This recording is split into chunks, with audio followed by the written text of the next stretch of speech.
I wanted to start with this question. Are we at the end of massive government interference with our lives, or is it just beginning? Because finally in this country, we're coming out of the COVID hysterics that disrupted our lives and the world for the past 2 years. And the backlash against the Biden administration for their multiple failures is widespread, with even more Americans now identifying as Republican than Democrat. And that is the first time ever. But to put this question another way, could we be in the Empire Strikes Back phase, if you will? Because now, President Biden is looking to curtail your gun rights. He'll be announcing new measures on that today, and we'll be talking about that throughout the program.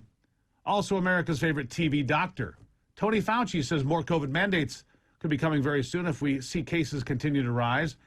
It doesn't sound like they're ready to let go just yet. Now, does it? The answer is no.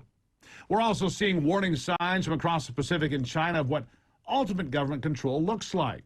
With the CCP totally locking down one of the world's biggest cities, Shanghai. In fact, several cities are now locked down with almost 30 million people. 30 million locked up. Can you imagine? And the reports out of that area are not good, with people literally jumping out of buildings to their desks just to escape quarantine. Those are videos we're not going to share with you today, but you can imagine. But I am going to show you this.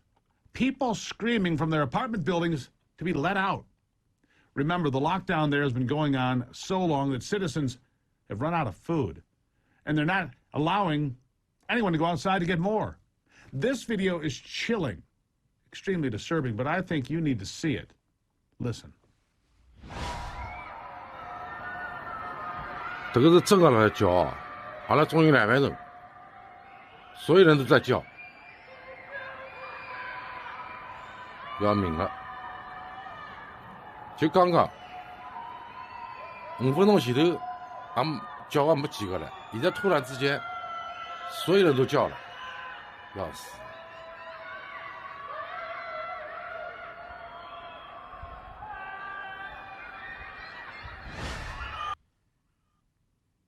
Absolutely terrifying.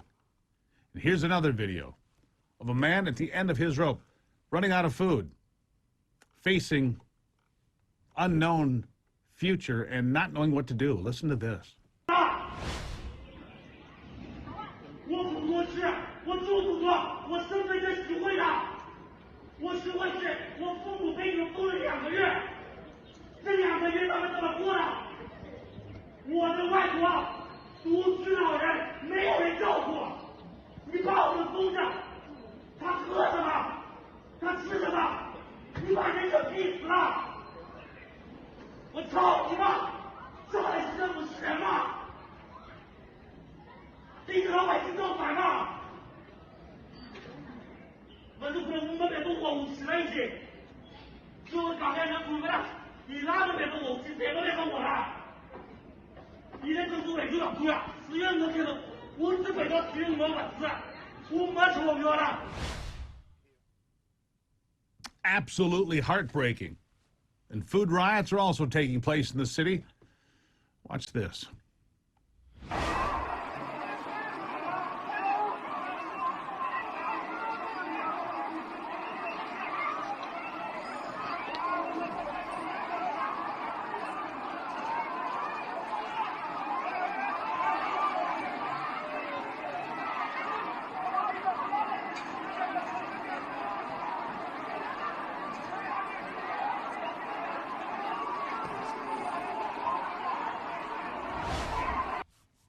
So let me ask you, do you think the Chinese Communist Party's answer to all of this is going to be to give in to the people, open up the city and allow them to live their lives?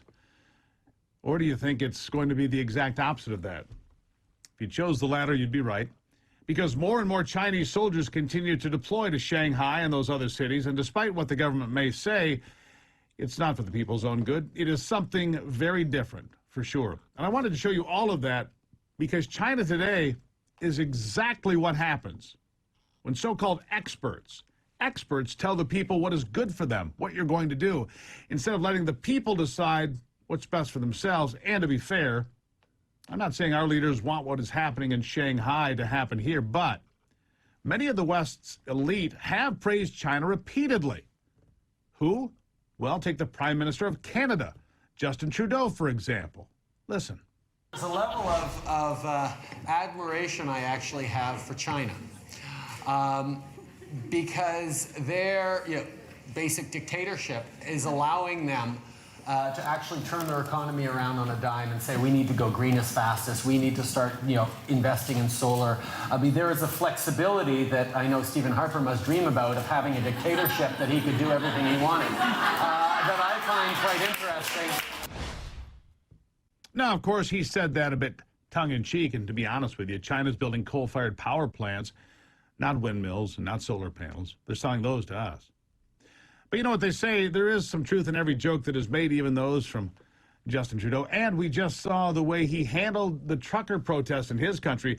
Reminds you a lot of the Chi-Coms, doesn't it?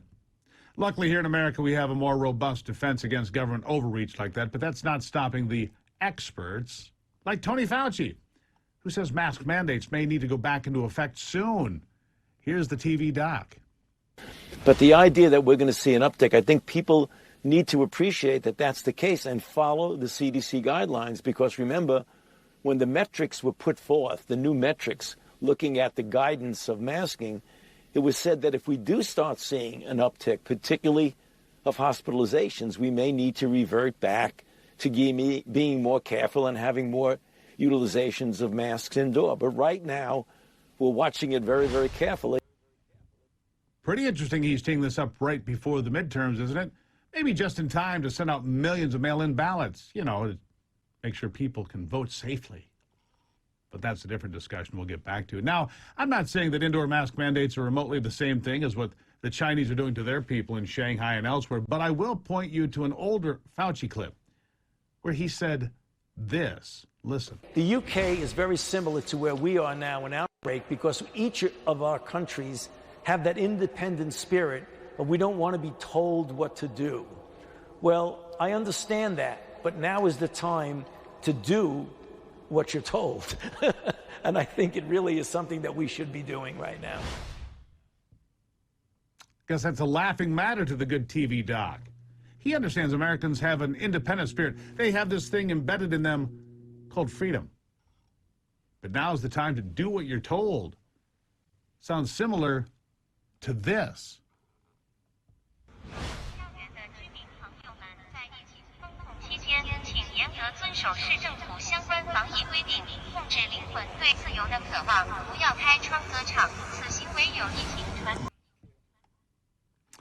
That was a Chinese drone flying around the city of Shanghai. Sounded a lot like Tokyo Rose. Maybe it's Shanghai Rose. Reminding people to control their soul's desire for freedom. You see the similarity there now, don't you? Experts in the elite don't want you to have freedom of anything. They want you to do exactly what you're told. That's the way it works. And that's why free speech is such a threat to our elite class. That is why social media is taking speech into their own hands, limiting what you can say in a partnership with government. And folks, it's not supposed to work that way. They're so powerful, when the world's richest man, Elon Musk, bought a 9% share of Twitter, the company still tried to block him from being able to facilitate any meaningful change. How? By offering him a board position. That's right. Here's a job on the board of directors at Twitter. You see, this offer came with a clear expectation that Musk would be a fiduciary. And that meant he would be on the hook to do only what benefited Twitter and its bottom line. If Musk tweeted something that caused Twitter stock to take a hit or a tumble, he'd be liable for the financial fallout. We're going to have a lot more on that coming up later in the program, because this is a big story as well. Oh, we offered you a place on the board. No, you threatened Elon Musk. We'll get back to that. So the question remains, are we on the verge of defeating government tyranny, or are we just at the beginning? That's a question that you, the American people, and the voters in America will have to answer come November 8th of this year and again in 2024. Do not sit home. Do not sit home and say, well, the last election was stolen. Do not surrender if that's what you believe. You have to vote. Be part of the system. If not, you have nobody to blame but yourself if things don't work out. And I truly believe that.